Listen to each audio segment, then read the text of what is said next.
Unit 3, go. Launching. 영화 아바타에서 주인공이 처음 아바타와 링크되는 장면을 보면서 참 기발한 생각이다 싶은 아이템이 있었습니다. 모니터 화면에서 보던 정보를 태블릿 스크린으로 가져와서 연구원이 걸어가면서도 계속 같은 화면을 이어서 보고 있죠. 영화나 TV를 볼 때 이런 기술이 적용될 수 있으면 얼마나 좋을까 하는 생각이 들었었습니다. 기기에 상관없이 보던 장면에서 계속 이어갈 수 있는 기술 말이죠. 이 영화처럼 발달된 기술은 아니지만 이와 비슷한 개념을 동영상 어플에서 경험할 수 있습니다.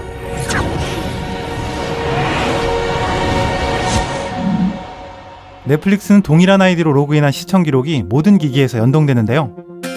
그래서 한 기기에서 영화를 보다가 다른 기기로 넘어가도 보던 장면이 그대로 이어집니다. 정말 그렇게 되는지 실험을 한번 해볼까요? PC에서 넷플릭스에 접속해서 제가 요즘 즐겨보고 있는 미드, 플래시를 한번 보겠습니다. 지금 시즌 3의 2화를 보고 있던 중이었는데요. 어떤 장면인지 잠깐 볼까요? Nice job with Thief. Give me a lift to CCU. Sure. 저는 스마트 TV는 없지만 플레이스테이션으로 TV에서도 넷플릭스를 볼 수 있기 때문에 이제 PC 창을 닫고 푹신한 소파가 있는 TV로 가보겠습니다. Fully understand why you're so upset at him.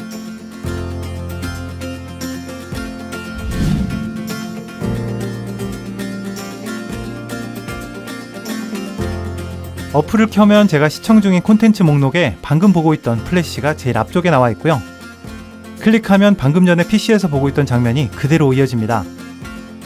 Guess I don't fully understand why you're so upset at him.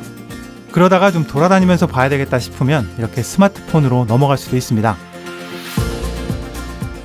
처음에는 이런 기능이 별거 아니라고 생각했었습니다. 그런데 1년 넘게 넷플릭스를 통해서 영화들을 보게 되면서 다른 기기에서 시청 기록이 연동되는 이 기능 때문에 제 영화 보는 방식이 완전히 달라졌습니다. 굳이 표현하자면 영화를 책처럼 보게 됐다고나 할까요? 책은 한 자리에서 끝까지 읽기보다는 읽던 자리에 책갈피를 끼워두고 시간 날 때마다 조금씩 읽는 경우가 더 많죠. 이렇게 틈틈이 책을 읽는 것처럼 영화와 미드도 틈틈이 쪼개서 보는 버릇이 생겼습니다. 원래는 영화를 완전 집중해서 보는 걸 좋아해서 저는 집에서 영화 보는 일도 그리 만만하진 않았었습니다. 나름의 완벽한 환경을 갖추고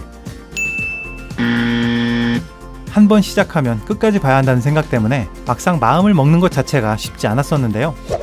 그런데 이제는 PC나 핸드폰에서 그냥 무작정 영화를 보기 시작하고요. 그러다 마음에 들면 큰 화면에서 보게 되고 뭐 중간에 일이 생기면 껐다가 짬이 나면 다시 켜고 이렇게 틈틈이 영화를 보는 방식으로 바뀌게 되었습니다.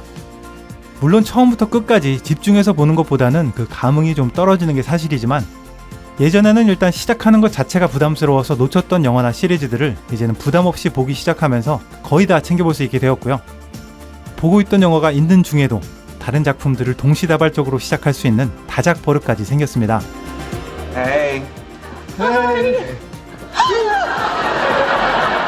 제가 인생 미드라고 꼽는 최고의 시리즈가 바로 시트콤 프렌즈인데요.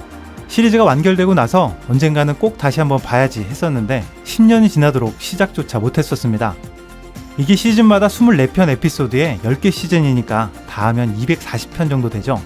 이걸 정주행하자고 마음먹기가 정말 쉽지가 않았었습니다. 그런데 얼마 전에 프렌즈 전 시즌이 넷플릭스에 공개되면서 아무 생각 없이 첫 편부터 다시 보기 시작했고요. 짬이 날 때마다 조금씩 보다 보니까 10개 시즌 200편이 넘는 에피소드를 4달 정도 만에 정주행하게 됐습니다. 솔직히 이만한 책이 있다고 하면 이걸 한 번에 혹은 한 자리에서 정주행 하시는 분은 많지 않으실 겁니다. 그렇다면 이제는 영화도 꼭 한 번에 끝까지 봐야 하는 건 아니지 않을까요?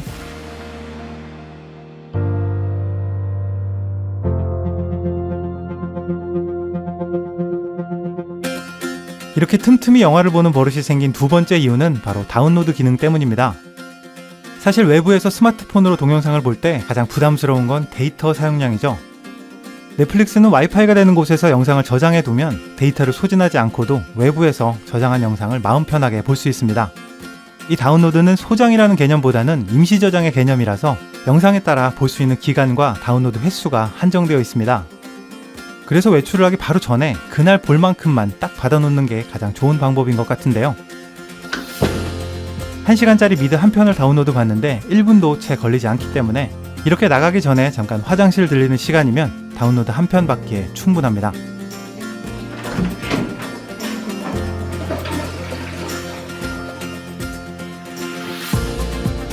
특히 다운로드가 가능한 다른 어플들은 저장된 영상이라 하더라도 인터넷이 연결된 상태에서만 재생이 가능한데요. 넷플릭스는 에어플레인 모드나 인터넷 연결이 아예 안 된 상태에서도 재생이 가능하기 때문에 해외여행을 가시는 분들이 비행기에서 영화를 보시기에는 가장 좋은 방법이 아닐까 생각됩니다. 하지만 아무리 데이터 걱정 없이 영화를 볼 수 있다 해도 이렇게 걸어다니면서 영화를 보시는 건 삼가시길 당부드립니다. 보행 중 스마트폰 시청은 끔찍한 결과를 초래할 수 있습니다. 지금까지 빨간도깨비였습니다.